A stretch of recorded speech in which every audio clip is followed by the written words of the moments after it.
मैं अजय अजमेरा, आपका दोस्त अजमेरा फैशन से।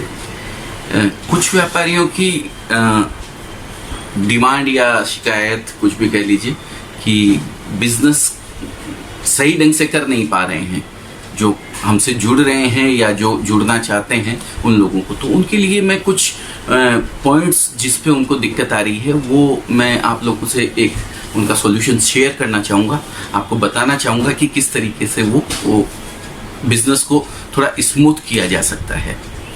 तो जैसे प्रॉब्लम आती है कई लोगों को कि भाई साड़ी ये रुक गई, ये यहाँ का टेस्ट नहीं है। तो मैं खाली एक इतना सा जानकारी आपके साथ शेयर करना चाहूँगा कि भाई आप जब भी कपड़ा खरीदें तो टेस्ट वाइज कपड़ा लीजिए। आपके जोन में कौन सा बिकने वाला है उस चीज़ को ध्यान में रख के आपको कपड़े का चयन करना पड़ेगा।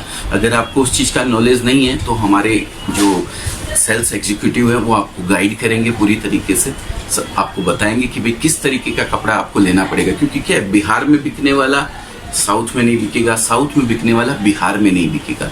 वो चीज़ को अपने को खास ख्याल रखना पड़ेगा, क्योंकि ये भारत है, अलग अलग टेस्ट के हिसाब से यहाँ कपड़ा बिकता है।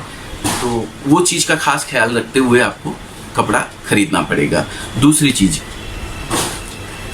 आप अपने कस्टमर्स को जिनको आप कपड़ा बेच रहे हैं उनके फ़ोन नंबर, एड्रेस वगैरह आप नोट करके रखें एक जगह, जिससे क्या है आप उनको टच में कंटिन्यू रह सकें। उनका बर्थडे है, उनकी विशेष है, बर्थडे विशेष है या वेडिंग एनिवर्सरी है, तो उनको उस चीज़ पे उस समय एक मैसेज जाएगा तो एक बहुत अच्छा इफेक्ट गिरता है उससे, तो वो आपसे कनेक्टेड रहेगा कंटिन्यू।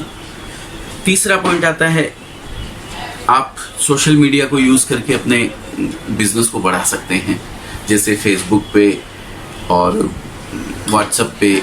इस तरीके से आप अपने ग्रुप से या अपने कस्टमर्स से सबको आप नया अपडेट रेगुलर दे सकते हैं, जिससे उन लोगों को नई रेंज कंटिन्यू उनको मिलती रहे।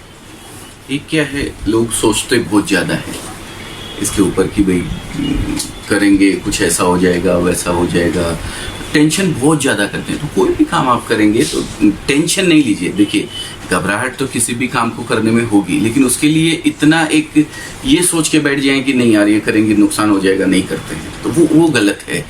उसको सोचना बेकार है ऐसा, फिर तो आप काम कर ही नहीं पाएंगे, कोई भी काम नहीं कर पाएंगे। क्योंकि नया काम करते हैं तो थोड़ा बहुत तो देखिए दिक्कत आएगी ही सामने। तो कोई भी काम करें तो पॉजिटिवली उसको करें, एकदम ये सोच के कि नहीं इसको मुझे सक्सेस करना ही करना है, तो आपका काम 100% चलेगा ही चलेगा, उसको कोई नहीं रोक सकता है। दूसरा, मार्जिन जो आप रखते हैं अपनी शॉप पे एक कि भाई मेरे को इतना मार्जिन रखना है, तो वो एक फिक्स मार्जिन रखिए। इसको हम लोग बोलते हैं ये मुनाफा रखिए, लेकिन मुनाफाखोरी मत कीजिए। साड़ी देखी आपने, यार ये साड़ी तो 500 में बिक जाएगी, ये साड़ी तो 700 में बिक जाएगी, या ये सूट 1000 रुपये में बिक जाएगा, ऐसा नहीं। एक फिक्स मार्जिन रखिए कि भाई मुझे 10% ऐड करना है या 20% ऐड करना है, तो कोई भी चीज़ हो, कैसी भी चीज़ हो, 20% ऐड करके मैं उसको बेचूंगा। फिक्स मार्जिन रखने से क्या है, कस्टमर सेटिस्फाइड होता है, वो रेगुलर आपके यहाँ उसकी विजिट रहेगी, फिर एक उसका विश्वास बनेगा आपके प्रति। उसके बाद आता है परचेजिंग। आप परचेजिंग कहाँ से कर रहे हैं, क्योंकि आप नए हैं, अभी आप ये जानते नहीं हैं कि भाई कहाँ से परचेजिंग करनी है, कहाँ से नहीं करनी है। तो राइट जगह से सही समय पे परचेजिंग कीजिए, जिससे सही कपड़ा आपको मिले और सही आदमी से आपको मिले, सही चीज़ मिले। तो वो चीज़ एक खास ख्याल रखने जैसी है। आप कहीं से भी ले, चाहे मेरे से ले, चाहे बाजार में कहीं से भी ले, लेकिन इस चीज़ का खास ख्याल रखिए कि भाई परचेजिंग आपकी सही आदमी से होनी चाहिए। उसके बाद पॉइंट आता है, शॉप जहाँ भी आपने ली है वो कुछ आप रेंट पे ले रहे हैं, 5000, 10,000, 20,000, जो भी जहाँ भी आपकी जैसी जगह है वहाँ पे 1000-2000 रुपए के चलते आप शॉप ऐसी जगह लीजिए जहाँ पे कस्टमर का फुटफॉल ज़्यादा है। उससे क्या होगा कि कस्टमर ऑलरेडी वहाँ पे आ रहा है, तो वो नई शॉप देखेगा तो एक बार जरूर आपके यहाँ विजिट करेगा। 1000-2000 रुपए के लिए अपन गली गूचे में कहीं दुकान खोल के रख दें तो वो थोड़ा तकलीफ दे बात है। जैसी जिसकी व्यवस्था है उसी हिसाब से ली जाएगी, लेकिन कुछ पैसे के लिए आप दुकान को एक अपनी अच्छी जगह छोड़ के गली में नहीं जाएं, ये मेरा एक सजेशन है। उसके बाद पॉइंट आता है सीजनल कलेक्शन। जब आप परचेज करते हैं, जैसे दिवाली की परचेजिंग अगर आपको करनी है तो उसका टाइम आप 15 दिन पहले से फिक्स रखें, हाथ में गेप रख के चलें, क्योंकि उस समय क्या सभी को परचेजिंग करनी रहती है। यहाँ ट्रांसपोर्ट वगैरह फुल हो जाता है एकदम उस समय, क्योंकि सारे कस्टमर उसी समय आए हुए रहते हैं, तो ट्रांसपोर्टें माल लेना बंद कर देती है उस समय की बुकिंग फुल है भी भैया, 3 दिन बाद जाएगा, 4 दिन बाद जाएगा। तो आप एक एक्स्ट्रा पीरियड, जब भी आपको परचेजिंग करनी हो, आप एक एक्स्ट्रा पीरियड 7 दिन का ग्रेस हाथ में लेके ही चलें, क्योंकि उस समय लेट हो सकता है माल आपका। तो क्या है, गलत समय पे अगर कपड़ा पहुंचेगा तो फिर वो बिकने में दिक्कत आएगी, सीजन आपकी निकल जाएगी। उसके बाद पॉइंट आता है कस्टमर सेटिस्फेक्शन। देखिए, एक सेटिस्फाइड कस्टमर 10 कस्टमर को लेके आपके यहाँ आता है, और एक कस्टमर जिसके साथ कुछ गलत हुआ है वो 10 को खराब करता है। तो ऐसा कोई काम नहीं हो कि भाई आपका कस्टमर आपसे तकलीफ आए उसको।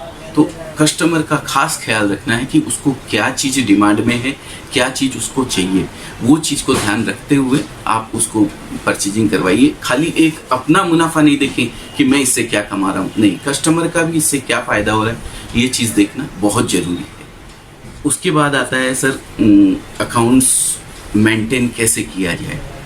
कई लोग साड़ी की परचेजिंग करते हैं, माल खरीद लिया, साड़ी बिकी, उठा के पैसा इसको दे दिया, इधर दे दिया, इधर दे दिया, लास्ट में देखा कि पैसा तो बचा ही नहीं है। तो ये गलत है।